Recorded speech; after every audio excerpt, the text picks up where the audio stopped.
For example, one amino acid can be encoded by 4 codons. And then gene and the third nucleotide don't affect to amino acids, but in case may influence. What may influence here? Due to codon bias.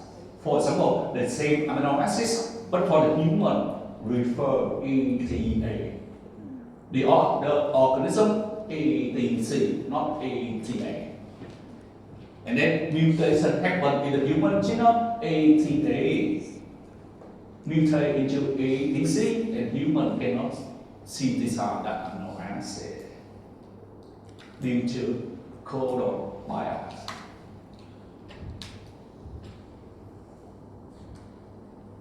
So first, it happen in the coding region. Synonymous genes also may have no effect or influence.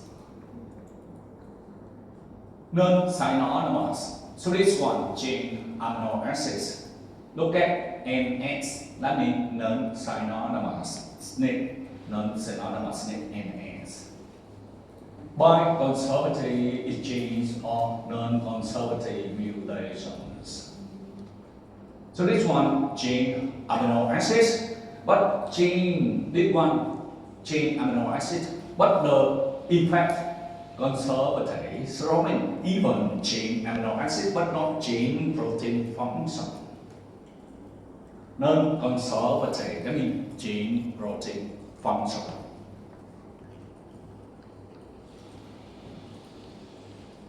Okay, so SNP very important. SNPs happen everywhere in the genome, either coding or non-coding region, and if non-coding region also may have some effect here. In the coding region, we classify into synonymous and non-synonymous, and either synonymous or non-synonymous also have effect or no effect. Okay? That's SNP. And SNP decoding from sequence layer. Similar to heterosexual, we have program to scan where SNP in the genome. We have program do it for us. If you have genome sequence available, you just input the sequence to program. Program will scan for you. Program will scan for you. Identification of SNP from raw sequencing data consists multiple steps. Quality control of sequencing rate. Now you see, after you receive raw rate, you always check quality. Okay, quality very important. Why? Now, up to now, you see, based on gene only one nucleotide identify SNP, and if at the beginning you provide wrong, poor rate, so that means many errors happen in the rate. And then you use program to detect SNP, the program consider that is SNP. Okay, so the first step, quality control of sequencing rate. And then alignment of rate to the reference. So how program do it? Program will compare your rate with the reference. And process alignment to identify identical nucleotide or different nucleotide, very simple principle, just based on alignment. Filtering of SNP candidates. Filtering of SNP candidates. Program identify, for example, 1 million SNP, but whether that SNP true or not. True, that means gene, nucleotide. Untrue, that means due to error during sequencing. So that's why we cannot confirm it. We got candidates, SNP candidates. We not yet check. So we call candidates. And then SNP annotation. So that means you look at the effects. This one. If SNP happen, what effects here explained to you. we call SNP annotation.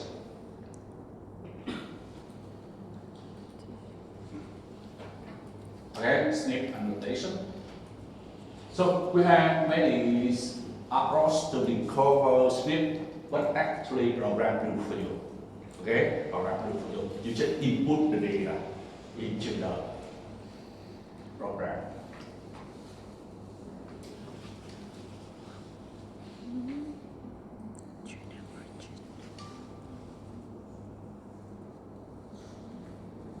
Look at it. Most nucleotide T, but they got a sequence C. So the program will identify SNP happen here, T, C. And then many SNP can happen at the same time. For example, SNP number 1 at this position continue because SNP 2, SNP 3, SNP 4. And then GGCT in individual ones, AACT individual 2.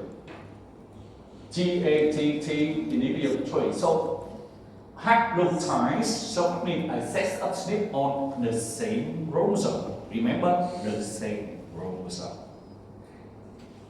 They to be inherited together because the same chromosome, so that's why they go together. We call haplotype. So this one look at many SNP at the same time, not single SNP. So that's why we call haplotype. And haplotype, the definition, a set of SNP on the same chromosome. Because the same chromosome, so tend to go together. Haplotype. In for SNP application, we also have many applications. We don't have time, so I will move to back 2 and then back 3, otherwise we don't have enough time. Just a summary of the definition, the marker definitions. The term markers usually give for locus marker, that means one location in the genome. Each gene has a particular place along the chromosome called locus. The mutation can be modified several forms called alleles.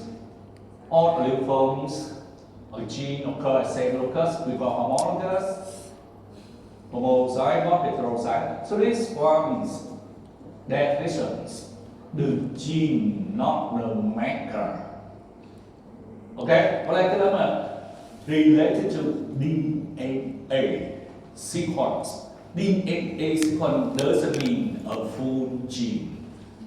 Just short DNA sequence and you can distinguish one individual with the other ones. We call molecular marker. And then I introduce you to markers, microsatellite and SNP, because they are very popular applied for association study. And why we use them for association study? Because they are abundant in the genome. We can scan whether they related to the traits of study. And the trait of study here, for example, disease. How to study disease related to the genes of DNA sequence. And DNA gene, that means mutation. Any mutation in the DNA linked with disease or not. So that's why we use molecular marker.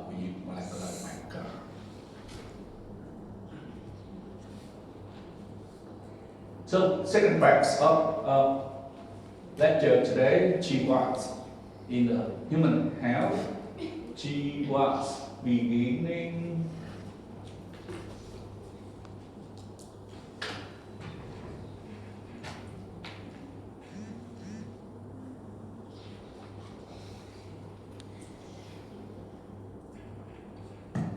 GWAS that means genome-wide association study.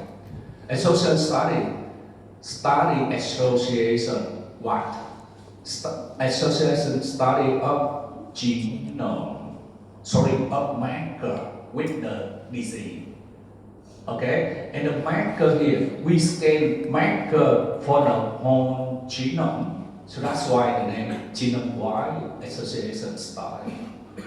Because we scan marker within the whole genome. So we call genome-wide association study.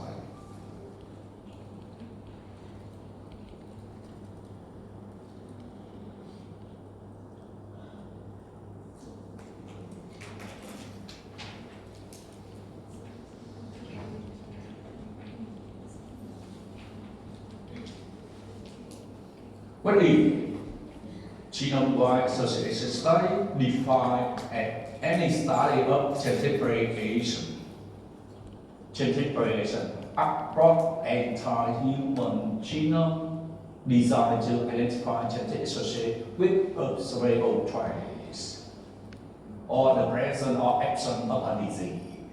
So with the definition here, any study genetic variation, you see the molecular marker, that means show the variation between individuals. Okay, and here, study genetic variation across entire human genome, any marker change and change within the whole genome, entire genome. And by to look at the change in the DNA, that marker, with the whole genome, to identify whether that change associated with observable traits. Observable trait here, that means disease. Whether linked with the disease or not. Okay? And if people not yet get the disease and the marker linked with the disease may be present or absent of disease later. Okay, you can predict whether disease happen or not.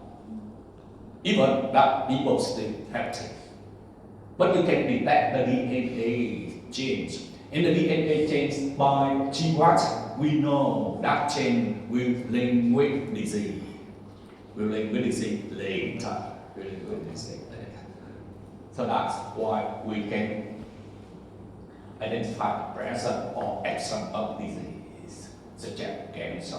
Because the change DNA and the change DNA marker is not few marker. We have to scan all marker present in the genome. When we move to bacteria, we will understand why we have to scan all marker, not few marker, not few marker. It across rapidly scan on marker across the complete set of DNA or genome. And when you do this one, you scan on marker in the genome, and you have to study with many people, not few people. You don't study 1, 2 people and then you have illusion that change will link with disease. Cannot do that. Cannot do that. You have to study with many people, and how many people here? 1,000 or some thousand, something like that. And then because you study in large populations to find genetic variation associated with particular disease. So that means we have to study in large population to have the significance. We have to apply statistical tests to confirm. So that's why it requires large population rather than small population.